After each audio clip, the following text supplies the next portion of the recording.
Hi అండి. అందరికీ నమస్కారం. Welcome to my channel. ఈ వీడియోలో ఏపీ ప్రభుత్వ ఉద్యోగులకు మరియు పెన్షనర్లకు పెండింగ్ బిల్లుల చెల్లింపుల తాజా సమాచారం అయితే అందింది. సో, దీనికి సంబంధించిన పూర్తి వివరాలు వీడియోలో తెలుసుకుందాము. వీడియో అయితే ఎక్కడ గాని స్కిప్ చేయకుండా ఎండ్ వరకు చూసేయండి. అప్పుడు ఇన్ఫర్మేషన్ పూర్తిగా అర్థమవుతుంది. అలాగే వీడియో చూస్తున్న ప్రతి ఒక్కరు వీడియోకి లైక్ చేయండి ఫ్రెండ్స్. ఈ వీడియోని తోటి ఉద్యోగ, పెన్షనర్ మిత్రులతో అయితే షేర్ చేయండి. కొత్తగా మన ఛానల్ చూస్తున్నవారు ఇంకా ఎవరైనా సబ్స్క్రైబ్ చేసుకోకుంటే వెంటనే మన ఛానల్‌ని సబ్స్క్రైబ్ చేసుకోండి. సో, దీని ద్వారా నేను చేసే లేటెస్ట్ వీడియోస్ అన్నీ మీ వరకు రీచ్ అవుతాయి.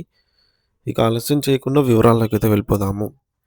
ఫ్రెండ్స్ ఇక విషయానికొచ్చినట్లయితే ఆంధ్రప్రదేశ్ రాష్ట్ర ప్రభుత్వ ఉద్యోగులు, ఉపాధ్యాయులు మరియు విశ్రాంత ఉద్యోగులైన పెన్షనర్లకు సంబంధించిన పెండింగ్ బిల్లుల చెల్లింపుల ప్రక్రియపై ప్రస్తుతం ఉన్న తాజా సమాచారాన్ని బట్టి చూస్తే రాష్ట్ర వ్యాప్తంగా చాలా కాలంగా నిలిచిపోయిన డీఆర్ అరియర్స్ చెల్లింపులు ప్రస్తుతం మొదలయ్యాయి. మరియు చాలామంది ఖాతాల్లో ఈ సొమ్ము జమ అవుతోంది. అయితే ఈ ప్రక్రియలో కొంతమంది పెన్షనర్లు లేదా ఉద్యోగులకు సాంకేతిక సమస్యల కారణంగా సొమ్ము ఇంకా జమ కాలేదని తెలుస్తోంది. అటువంటి వారు ఆందోళన చెందాల్సిన అవసరం లేదు. ఎందుకంటే ఆ సాంకేతిక లోపాలను సరిదిద్ది అతి త్వరలోనే వారికి కూడా బిల్లులు చెల్లించే అవకాశం ఉందని తాజా ప్రభుత్వ సమాచారం ద్వారా స్పష్టమవుతోంది. కేవలం డీఆర్ అరియర్స్ మాత్రమే కాకుండా పెన్షనర్లకు రావాల్సిన ఇతర పెండింగ్ బిల్లుల వివరాలను ఒకసారి లోతుగా చూసినట్లయితే, గతంలో నిలిచిపోయిన 11వ పీఆర్సీ బకాయిలు, సరెండర్ లీవ్, నగదు మార్పిడి బిల్లులు, ఎన్కాష్‌మెంట్ అలాగే జీపీఎఫ్, వైద్య ఖర్చులకు సంబంధించిన మెడికల్ రియంబర్స్‌మెంట్ బిల్లులు వంటివి ఇంకా పెండింగ్‌లో ఉన్నాయి. ఉద్యోగులకు సంబంధించి చూస్తే జెడ్పీపీఎఫ్ మరియు ఏపీజేఎల్ఐ లోన్లు, అదేవిధంగా పెన్షనర్లకు సంబంధించి రిటైర్మెంట్ తర్వాత రావాల్సిన జెడ్పీపీఎఫ్, ఏపీజేఎల్ఐ ఫైనల్ పేమెంట్స్ వంటి అనేక రకాల ఇతర చెల్లింపులు కూడా నిలిచిపోయి ఉన్నాయి. దీనికి ప్రధాన కారణం ఏమిటంటే, ఈ బిల్లులన్నీ ప్రస్తుతం ట్రెజరీలో ఆమోదం పొంది వెయిటింగ్ ఫర్ ఫండ్ క్లియరెన్స్ అంటే నిధుల విడుదల కోసం చూసే స్థితిలో ఉన్నాయి. ప్రభుత్వం నుంచి నిధులు విడుదలైన వెంటనే ఈ పెండింగ్ బకాయిలన్నీ మిత్రులందరి ఖాతాలో జమ అవుతాయని ఆశించవచ్చు. పెన్షనర్ల ప్రయోజనాల కోసం ప్రభుత్వం విడుదల చేసిన కొన్ని ముఖ్యమైన జీవోల గురించి ఇప్పుడు మనం మరింత వివరంగా చర్చించుకుందాం. పెన్షనర్లు తమ పెన్షన్ పొందే విధానాన్ని సులభతరం చేస్తూ తమకు అనుకూలమైన ప్రదేశానికి OPS, PO, PPO pension payment ఆర్డర్‌లను మార్చుకోవడానికి ప్రభుత్వం గతంలోనే ఉత్తర్వులు జారీ చేసింది. ఉద్యోగంలో ఉన్నప్పుడు ప్రతి ఉద్యోగికి సర్వీస్ రిజిస్టర్ అనేది ఎంత ముఖ్యమో ఎస్ఆర్, పెన్షన్ తీసుకునే వారికి పీపీఓ అనేది అంతటి కీలకమైన పత్రం. పెన్షనర్లు తాము నివసించే ప్రాంతాన్ని బట్టి లేదా తమకు నచ్చిన ట్రెజరీ పరిధిలోకి ఈ యొక్క పీపీఓలను మార్చుకునే వెసులుబాటు ఒక సర్క్యులర్ మెమో ద్వారా ప్రభుత్వం కల్పించింది. మరి దీనివల్ల వృద్ధాప్యంలో దూర ప్రాంతాలకు వెళ్ళాల్సిన అవసరం లేకుండా తమ ఇంటి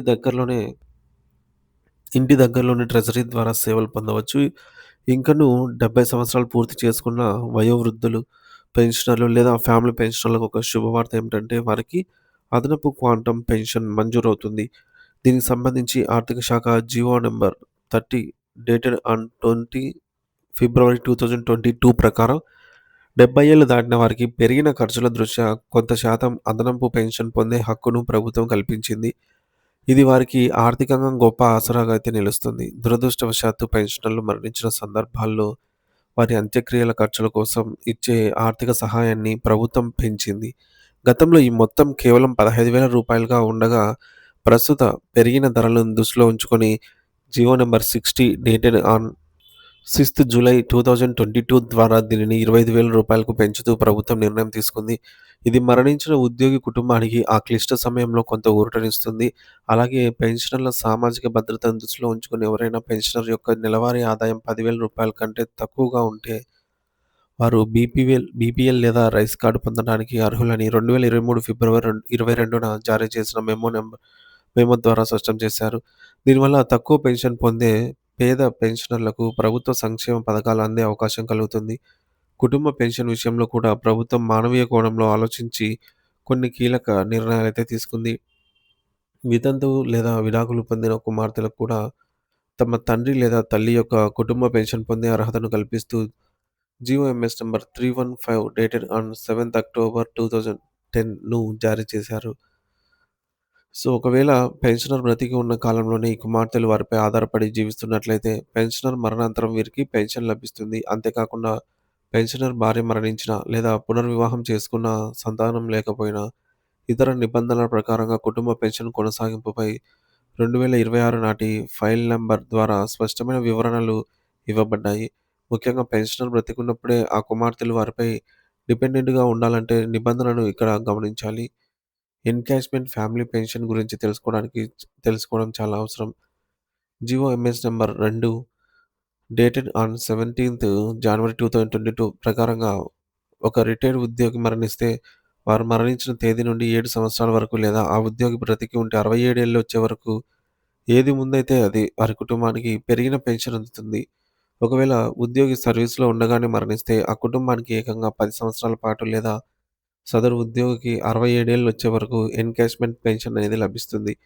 దీన్ని ఎలా లెక్కిస్తారంటే ఆ ఉద్యోగి చివరగా తీసుకున్న బేసిక్ పే లాస్ట్ బేసిక్ పేలో 50% మొత్తాన్ని గూడా ఎన్‌కాష్‌మెంట్ ఫ్యామిలీ పెన్షన్‌గా అయితే ఇస్తారు. ఆ గడువు ముగిసిన తర్వాత సాధారణ పెన్షన్ కింద బేసిక్ పేలో 30% మొత్తాన్ని చెల్లిస్తారు. ఈ విధానం వల్ల మరణించిన ఉద్యోగి కుటుంబం ఆర్థికంగా వెంటనే కృంగిపోకుండా ప్రభుత్వం రక్షణ కల్పిస్తుంది. వైద్య సేవల విషయంలో పెన్షనర్లకు ఇబ్బంది కలగకుండా మెడికల్ రీయింబర్స్‌మెంట్ గడువును కూడా ప్రభుత్వం నిరంతరం పొడిగిస్తూ వస్తోంది. జీఓఎంఎస్ నంబర్ 449 ప్రకారంగా 2024 ఏప్రిల్ నుండి 2025 మార్చి 31 వరకు ఈ గడువును పెంచారు. మరియు ప్రస్తుత సమాచారం ప్రకారం దీనిని మరింత పొడిగించే జీవోలు కూడా అందుబాటులో ఉన్నాయి. తద్వారా పెన్షనర్లు తమ వైద్య ఖర్చులను తిరిగి పొందే అవకాశం ఉంటుంది. చివరగా రాష్ట్రంలో ఏ ఒక్క రిటైర్డ్ ఉద్యోగి లేదా ఫ్యామిలీ పెన్షనర్ కూడా ఆర్థిక ఇబ్బందులు పడకూడదనే ఉద్దేశంతో కనీస పెన్షన్ హామీని ప్రభుత్వం అమలు చేస్తోంది. 2022 జనవరి 15న విడుదల చేసిన ఆర్థిక శాఖ ఉత్తర్వుల ప్రకారంగా పెన్షనర్లు కనీస పెన్షన్ రూ. 10,000 కంటే తక్కువగా ఉండకూడదని నిబంధనలు విధించారు. ఒకవేళ లెక్కల ప్రకారం తక్కువ వస్తున్నా దానిని రూ. 10,000కు పెంచి చెల్లించడం జరుగుతుంది. ఇవన్నీ ఏపీ పెన్షనర్ల సంక్షేమం కోసం ప్రభుత్వం అమలు చేస్తున్న వివిధ రకాల జీవోలు మరియు తాజా అప్డేట్స్.